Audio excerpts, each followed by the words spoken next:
Good evening, and welcome back to Drawing Journalism. I'm your host, Laura, and today's episode will be about journalism during World War I. Remember, if you have any questions at any point, I have a Google form in the description below. You will have to copy and paste it into another tab, and I will be answering all questions on the last episode of Drawing Journalism, so stay tuned. In the previous episode, we learned about yellow journalism and its effects on the Spanish-American War. Another war was around the corner, however. World War I. Who would have guessed? World War I began in 1914, but the US didn't join the war until 1917. Before the US joined the war, many different opinions came from social groups on if we should join. Additionally, the unsinkable sunk. I'll also be talking about the Titanic, not the movie, the actual ship. I was going to include a joke here, but I believe it'd be too deep for some people. Get it? Because the Titanic is deep underwater.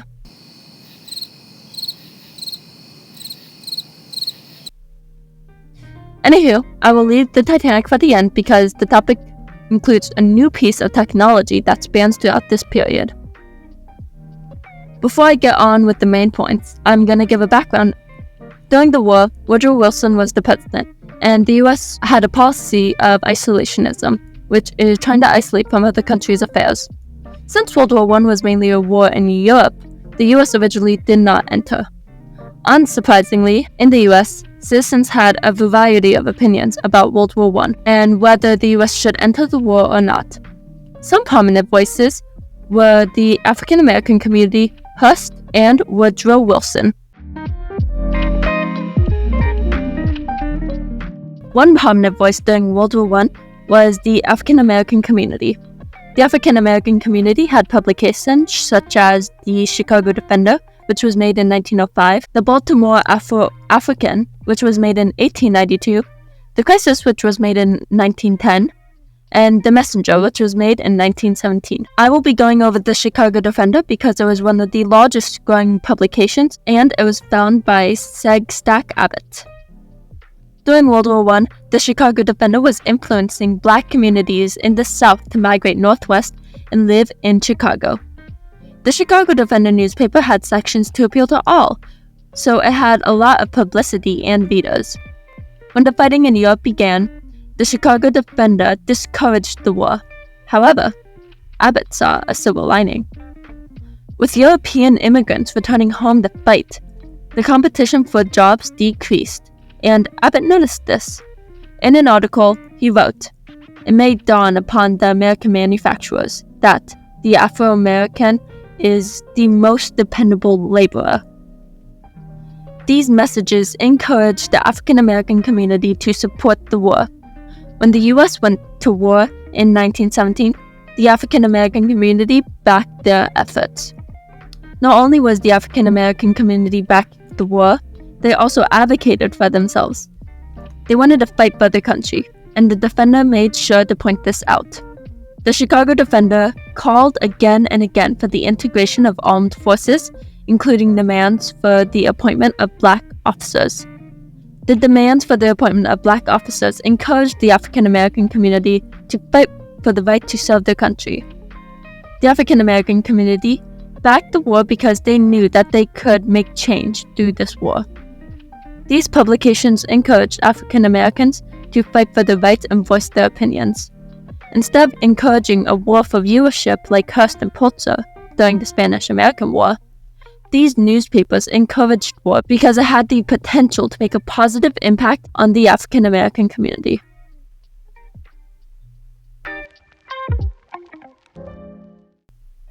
So, what was Hearst doing at this time? Well, he was voicing his opinion in his own newspaper. Hearst was an isolationist. He believed staying out of the war was the best option. Hearst had a lot of influence on the US public since he owned newspapers, magazines, newsreels, and movies. So when fighting broke out in 1914, Hearst immediately denounced it. He declared in a signed editorial that this is a war of kings, and that ran on the front of all of his newspapers.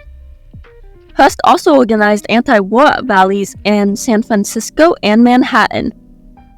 Being neutral on the war helped Hearst gain more vetoes from Irish and German Americans.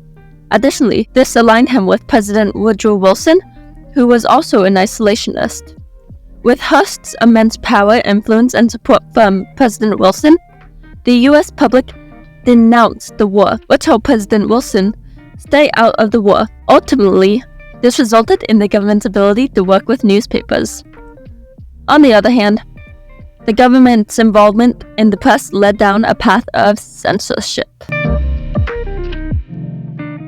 Before the US got involved in the war, President Wilson urged the US to stay neutral using the press. However, despite President Wilson's efforts, the US joined the war in 1917 because Germany attacked a ship called the US Passenger and other merchant ships. Now, imagine, for at least 2 years, everyone supported being neutral, when suddenly, and without any warning, the US automatically joins the First World War. You can imagine how that went over. Did you read the newspaper, Larry? I did, Jerry, and I, Larry Von Sweat, will support President Woodrow Wilson's efforts in remaining neutral. Isolation is the key to our future. Oh, that's an old edition, Larry. We joined the war today. What? So yeah, the US citizens were not happy and not supportive. Worried Wilson over here had to get American people to support the US war efforts quickly. To attain this goal, Wilson did what any president would have done, made the Committee on Public Information. The committee asked news media to restrict and censor what they reported, including harbor defense, international policies, and more on the war.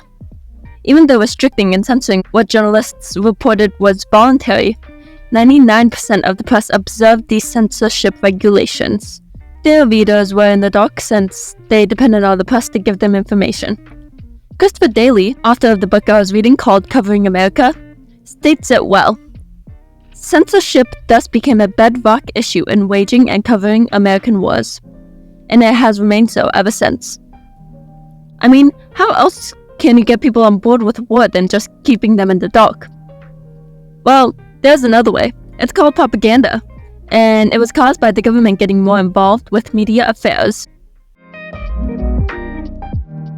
So, when Wilson made the Committee on Public Information, he was worried about support. He had the committee create posters to spread pro-war messages. George Creel, a former journalist, was head of the committee and got most of the press on his side.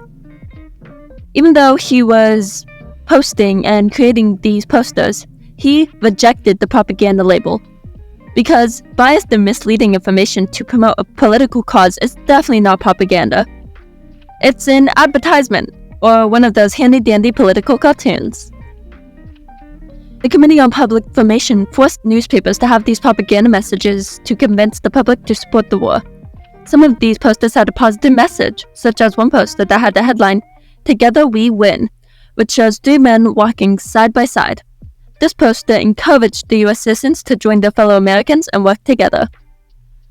On the other hand, there are also negative propaganda posters that were used to scare citizens into supporting the war.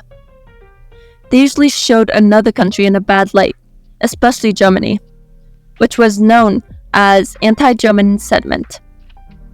An example of a poster I included in my research paper had the headline, "Keep the Hun Out," and an image of a German soldier climbing through a window.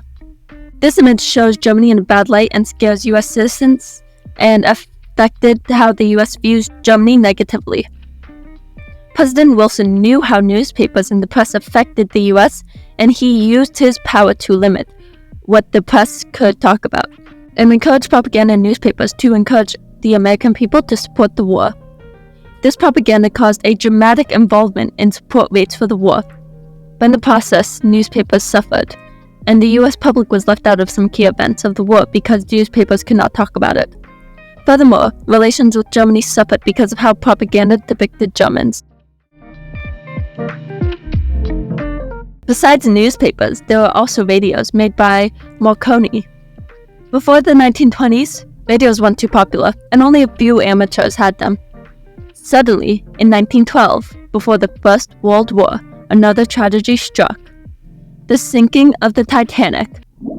When the Titanic met its deadly fate, amateur radio operators spreaded misinformation saying that the Titanic survived. This seemed to pose an issue because the Titanic did not survive. In order to avoid another mishap like this one, the government made an act to require radio operators to be licensed. Along with this came the Radio Act of 1912, which said, "A person, company, or corporation within the jurisdiction shall not knowingly utter or transmit any false or fraudulent distress signal or call." The Radio Act was considered the government's first effort to stop the spread of fake news. Good job, government. However, the effort became moot. Good try, government.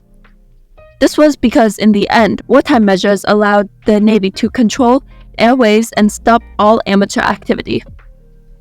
These amateur radio operators did not have high-tech radios anyway because Marconi refused to relinquish his patent. However, the US finally got his patent after the First World War. The US then started to make government-owned radios in 1919. Walter S. Rogers, a government official who used to be a journalist, thought that radios could help attain world peace.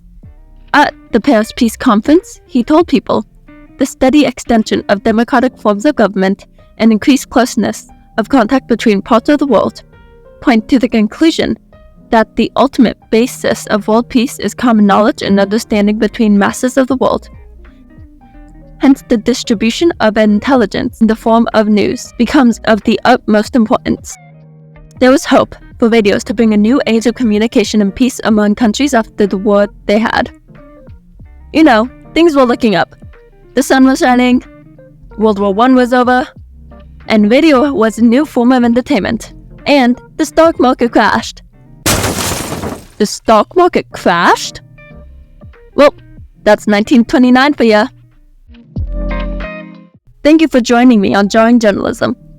As for the stock market crashing, I'll tell you more about that in the next episode, so stay tuned. The next episode will be all about the Great Depression and how radios put US citizens at ease, and, who would have guessed it, another world war. Don't forget to subscribe and have your questions answered by submitting questions down below in the description. Lastly, visit my Instagram page to get reminders and extra content on media and misinformation. My Instagram handle is @jarringjournalism, and this will also be in the description. This is your host, Laura, signing off.